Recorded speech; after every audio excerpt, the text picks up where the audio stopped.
ये आपके सामने डबल डोर फ्रिज है और इसमें क्या है, इन्वर्टर मॉडल फ्रिज है। तो इसका हम इन्वर्टर मॉडल कंप्रेसर कैसे क्लियर करेंगे, ये ख़राब है या फिर ठीक है, या फिर इसकी पीसीबी में फॉल्ट है। अगर पीसीबी ख़राब होगी तब आप उसको कैसे क्लियर कर सकते हैं, तो मैं आपको स्टेप बाय स्टेप हर एक चीज़ क्लियर कर दूंगा। आपको भी ना इस वीडियो को कंप्लीट वॉच करना है, और अगर वीडियो पसंद है तो वीडियो को लाइक भी कर देना, क्योंकि इसमें कभी भी आप कहीं जा रहे हैं सबसे पहले आपको क्या होना चाहिए, एक कंप्रेसर आपके पास होना चाहिए, प्लस एक पीसीबी होना चाहिए। सिंगल डोर की जो पीसीबी होती है वो पीसीबी होना चाहिए। यहाँ पे क्या है, ये डबल डोर है तो इसमें क्या है, डबल पीसीबी लगी है, एक आईपीएम पीसीबी है, एक पावर पीसीबी, ठीक है। तो मैं ये क्लियर करना चाहता हूँ कि आप इसको कैसे चेक कर सकते हैं कि आपका कंप्रेसर सेफ है या फिर पीसीबी में फॉल्ट है।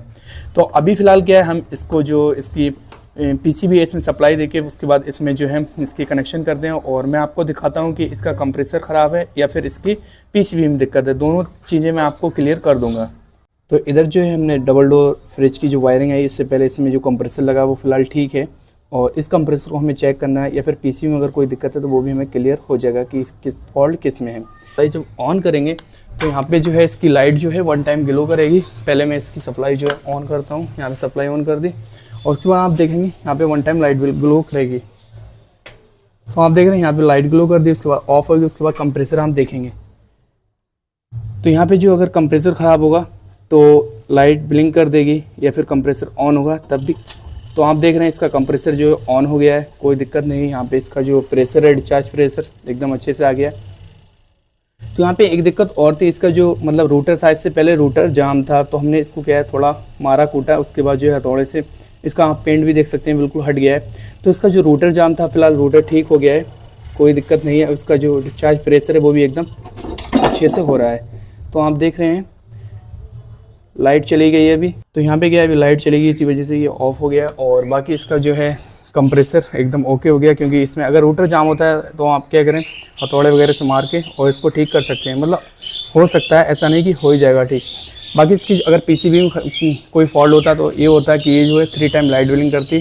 तो यहाँ पे जो इसकी पीसीबी है, पीसीबी अभी अगर कंप्रेसर ख़राब होता है तब भी वो 3 टाइम लाइट बिलिंग करती है, या फिर आपकी पीसीबी जो है पीसीबी ख़राब होती है तब भी 3 टाइम लाइट बिलिंग करती है। इस कंडीशन में क्या होता है, जैसे कि कंप्रेसर का आपका रूटर जाम है तो ये जो है 3 टाइम लाइट बिलिंग करेगी, मतलब 3 टाइम लाइट बिलिंग करेगी अगर कंप्रेसर का रूटर जाम है। कंप्रेसर अगर आपका ऑन नहीं होता है तब। अगर ये पीसीबी 1 टाइम लाइट बिलिंग करती है तब भी आपका जो है आईपीएम ख़राब होता है। 3 टाइम लाइट बिलिंग करती है तो कंप्रेसर और आईपीएम दोनों में से एक चीज़ ख़राब होती है। तो उस समय आप क्या करें, एक पीसीबी एक कंप्रेसर साथ रखें, इससे क्लियर कर लें कि पीसीबी ख़राब है या फिर कंप्रेसर ख़राब है। अगर 2 टाइम लाइट बिलिंग करती है तब भी इसकी आईपीएम पीसीबी ख़राब होती है। 3 टाइम का तो मैंने बता दिया, दोनों केसेस में हो सकता है।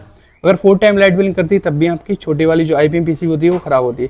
5 टाइम लाइट बिलिंग करती है तब भी आपकी आईपीएम पीसीबी ख़राब होती है। तो इससे आप क्लियर कर सकते हैं। बाकी पावर पीसीबी जो होती है उसमें क्या है, अगर आपका फ़ैन ख़राब है या फिर सेंसर ख़राब है तब वो लाइट बिलिंग जो एरर कोड होते हैं उसके अलग अलग, तो आप वो वीडियो लिस्ट में जाके देख सकते हैं कि एरर कोड का किसका क्या है।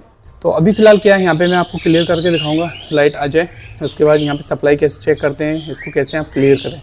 तो यहाँ पे जो है इसका कंप्रेसर ऑन है। अभी मैं आपको सप्लाई चेक करके दिखाता हूँ कि आप सप्लाई कैसे चेक करेंगे कि अगर आपका जो है कंप्रेसर तक सप्लाई पहुँच रही है या नहीं, ये कैसे क्लियर करेंगे। तो इसके लिए क्या है, मैं आपको ऊपर से सप्लाई चेक करके दिखाता हूँ। यहाँ पे पहले आप एक चीज़ नोट कर लें, यहाँ पे आप देख रहे हैं UVW है। UVW की वोल्टेज आप कैसे चेक करेंगे कंप्रेसर तक जा रहे हैं या नहीं जा रहे हैं। उससे पहले आपको क्या करना है, मीटर लेना है। मीटर जो है AC एंड DC दोनों पे मैं आपको सेट करके दिखाऊंगा। तो सबसे पहले क्या है, मैं मीटर लेता हूँ। मीटर मैंने ले लिया, और उसके बाद जो है इसके हम अभी फ़िलहाल कंप्रेसर रनिंग कंडीशन में हमें 450 वोल्ट AC पे इसको सेलेक्ट कर लिया। यहाँ पे इस तरीके से हमने लगा दिया इसको, और यहाँ पे जो हम चेक कराएंगे तो इसका आप देख रहे हैं UVW। एक आप इसको क्या करना है, न्यूट्रल लेना है, मतलब AC में जो है न्यूट्रल लेना है, ठीक है, इस तरीके से। और उसके बाद पिन जो है इस तरीके से लगानी है इसमें UVW में। तो पहले हम जो है U पे लगाते हैं, तो आप यहाँ पे वोल्टेज चेक करेंगे। या फिर एक काम करें, अगर यहाँ से दिक्कत है तो आप इधर लगा दें मीटर, और मीटर लगा के जो UVW है इनको आप स्टेप बाय स्टेप लगाएंगे और न्यूट्रल यहाँ से ले लेंगे। तो आप देख रहे हैं यहाँ पे वोल्टेज एकदम 150 आ रहे हैं, तो ऐसे इसमें आना चाहिए। 150 इसमें भी आ रहे हैं और इसमें भी 150 आना चाहिए। तो इनके UVW हैं जो तीनों हैं, UVW हैं, इन तीनों में एकदम वोल्टेज जो है एक्यूरेट आना चाहिए, मतलब सेम वोल्टेज रहना चाहिए इसके जो कंप्रेसर है। तो इस कंडीशन में आपकी पीसीबी ओके सप्लाई आउट कर रही है। अब बात करते हैं DC बोल्ट आप कैसे सेलेक्ट कर सकते हैं, मतलब चेक कर सकते हैं। DC में क्या करेंगे, DC करेंगे, और उसके बाद DC भी इसी तरीके से चेक कर सकते हैं। न्यूट्रल आप यहाँ से ले लें, और इसके बाद UVW पे इस तरीके से लगाएंगे। तो यहाँ पे आप वोल्टेज चेक करेंगे तो यहाँ पे जो है DC वोल्ट शो होना चाहिए,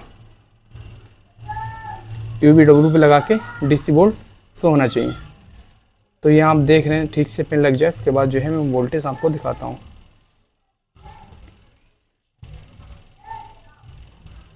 या फिर आप यहाँ से भी ले सकते हैं, इसकी जो है इन यहाँ से ले लें। तो हम देख रहे हैं यहाँ पे जो इसका रेक्टिफायर है हमने वहाँ से वोल्टेज लिए हैं, माइनस से मतलब न्यूट्रल से। तो 180 170 वोल्टेज शो हो रहे हैं। तो आप इस तरीके से यहाँ भी सेम होना चाहिए। तो ये भी सेम हो रहे हैं वोल्टेज शो, और इस तरीके से आप देख रहे हैं यहाँ पर भी सेम वोल्टेज शो हो रहे हैं। तो इस तरीके से आप वोल्टेज DC चेक कर सकते हैं, मतलब जो आपका रेक्टिफायर होता है यहाँ से माइनस वाला जो है वहाँ से ले लें, उसके बाद ये जो है वोल्टेज आप इस तरीके से क्लियर कर सकते हैं। तो ये जो वोल्टेज है, वोल्टेज आपको क्लियर हो गए। DC AC कैसे चेक कर सकते हैं, इससे आप क्लियर कर सकते हैं। और एक चीज़ ध्यान रखें, यहाँ पे क्या होता है, सबसे पहले हमारी जो सप्लाई होती है इन जाती है यहाँ पे 220, फिर इसके बाद यहाँ से यहाँ आती है। तो आप यहाँ पे इस तरीके से चेक कर सकते हैं सप्लाई। तो हम मीटर लेंगे, मीटर को जो है AC बोर्ड पे सेलेक्ट करेंगे, और उसके बाद जो है यहाँ पे जो आप देख रहे हैं यहाँ पे 220 वोल्ट आना चाहिए AC। तो मैं थोड़ा क्लियर करके दिखाता हूँ इस तरीके से, जिससे कि आपको नज़र आ जाए और ये जो पिन है अच्छे से लग जाए। उसके बाद जो है आप क्लियर कर सकते हैं। तो यहाँ पे देख रहे हैं आप 229 वोल्टेज समथिंग आ रहा है। तो AC वोल्ट एकदम ओके है, कोई दिक्कत नहीं है। अब बाकी मैं बात करता हूँ, अगर हम इसका डिस्चार्ज प्रेशर रोकते हैं तो ये ऐसा तो नहीं कंप्रेसर का जो रूटर है वो दोबारा से दिक्कत दे जाए। तो हम डिस्चार्ज प्रेशर रोकते हैं, उसके बाद देखते हैं।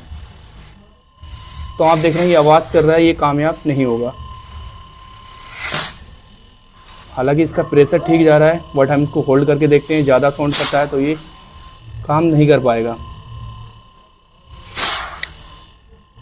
और एक चीज़ ध्यान रखना है, जब आप इसका प्रेशर चेक करेंगे तो उस समय क्या होगा, अगर डिस्चार्ज लाइन से ऑयल फेंक रहा है तब भी आपका कंप्रेसर ख़राब है। तो इस कंडीशन आप चेक कर सकते हैं। बाकी मैं इसकी बेंडिंग चेक करके दिखाता हूँ कि कंप्रेसर आप इन्वर्टर मॉडल कैसे टेस्टिंग कर सकते हैं। तो इसका जो कंप्रेसर आप कैसे चेक कर सकते हैं, सबसे पहले मैं आपको वो दिखाता हूँ। तो यहाँ पे क्या है, इसका जो कंप्रेसर है आपको मीटर लेना है। मीटर जो है आपको डाइवर्ट मोड पे, मतलब जहाँ पे क्वांटिटी का रेंज है वहाँ पे सेलेक्ट कर देना है, जहाँ पे अलार्म का साउंड आता है। ठीक है, तो इस तरीके से आपको चेक करना है कि अलार्म साउंड कर रहा है या नहीं। तो यहाँ पे क्या अलार्म का साउंड आ रहा है। उसके बाद क्या करना है, जब आप इसको चेक करेंगे तो यहाँ पे क्या है, इसको थोड़ा सा इसको अच्छे से साफ़ कर लेंगे, जैसे कि मैंने कर रखा है ऑलरेडी। उसके बाद क्या है, एक एक पेन लेंगे आप इस तरीके से और यहाँ पे रखेंगे। तो अगर अलार्म का साउंड आता है तो आपका कंप्रेसर ख़राब है, मतलब बेंडिंग शॉर्ट है। अब कभी कभी क्या होता है, जैसे कि आपका अलार्म का साउंड नहीं आया, उस समय क्या होता है, आपका जो कंप्रेसर है फिर भी ख़राब है, मतलब कंप्रेसर ऑन नहीं हो रहा। तो उस समय क्या होता है, आपका कंप्रेसर के अंदर रूटर जाम होता है। जैसे कि मैंने आपको बताया इससे पहले कि आप रूटर अगर ख़राब है तो आप इसको इसे हथौड़ा वगैरह मार के, उससे क्या होता है, रूटर आपका जाम हो जाता है तो वो ठीक हो जाता है। मतलब 100% नहीं, कभी कभी हो जाता है कि ठीक हो जाता है। तो इसकी कंप्रेसर की जो हमने बेंडिंग चेक करी है, तो इस कंडीशन में क्या होता है, एकदम ओके दिखाता है, बेंडिंग ठीक होती है, बट रोटर में दिक्कत होती है। अब उसको कैसे क्लियर करना है कि कंप्रेसर की बेंडिंग ठीक है या नहीं। मतलब ये तो हमने शॉर्टेज चेक करी। अब इस तरीके से आपको फिर मीटर जो है क्वांटिटी की रेंज पे सेट करना है। उसके बाद एक पिन यहाँ लगाना है, एक यहाँ पे। तो आप देख रहे हैं इसकी जो वैल्यू हो रही है इस समय 15 हो रही है। उसके बाद क्या करना है, हमें इस नोब पे लगाना है। तो यहाँ पे भी 15 शो हो रही है। अब इन पे लगाना है,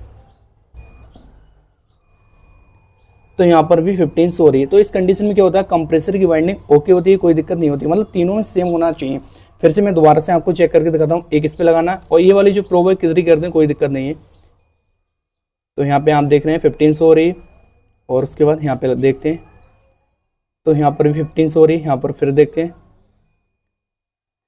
तो यहाँ पर भी 15 शो हो रही है। मतलब तीनों में सेम होना चाहिए, तीनों पॉइंट में सेम होना चाहिए। इस कंडीशन में आपका कंप्रेसर ओके होता है, कोई दिक्कत नहीं होती है। अब यहाँ तक तो हमारी जो बेंडिंग है, बेंडिंग हमने देख ली कि बेंडिंग एकदम ओके है, कोई दिक्कत नहीं है। और इसकी शॉर्टेज भी चेक कर ली, प्लस इसमें जो वोल्टेज ऑड होते हैं वो भी मैंने चेक करके दिखा दी कि आप वोल्टेज कैसे क्लियर कर सकते हैं कि इसका जो कंप्रेसर है, कंप्रेसर तक वोल्टेज आ रहे हैं या नहीं आ रहे हैं। तो यहाँ तक सब चीज़ क्लियर हुई। पीसीबी अगर आपकी ख़राब होती है तब भी मैंने आपको बता दिया है। अब बात करते हैं यहाँ पे, अगर आपका कंप्रेसर ऑन नहीं होता तो यहाँ पे क्या होता है, जैसे कि आपकी जो पीसीबी वो सप्लाई ऑड कर रही है, अगर ओवरलोड ख़राब होता है तो आप इसको चेक कर लें, या वायर कट होते हैं तो इसको चेक कर लें। इसकी UVW जो है इसको आप चेक कर लें। अगर वायरिंग कट होती है तब भी हम क्वांटिटी की रेंज पे मीटर को सेट करेंगे, उसके बाद जो है ऊपर से सप्लाई चेक कर सकते हैं। मतलब इसके जो है वायर अगर कट होंगे तो आपको क्लियर नज़र आ जाएगा कि ऐसा तो नहीं कि वायर कट है। तो आप मीटर लेंगे, मीटर को कंटिन्यू पे सेट करेंगे और आप चाहें तो यहाँ पर भी वैसी सप्लाई चेक कर सकते हैं जैसे कि मैंने आपको पीसीबी में दिखाया था। तो यहाँ तक क्लियर हुआ है कि आप पीसीबी अगर आपकी ख़राब है तो पीसीबी आप चेक कर सकते हैं, प्लस आपका अगर कंप्रेसर ख़राब है कंप्रेसर को भी चेक कर सकते हैं।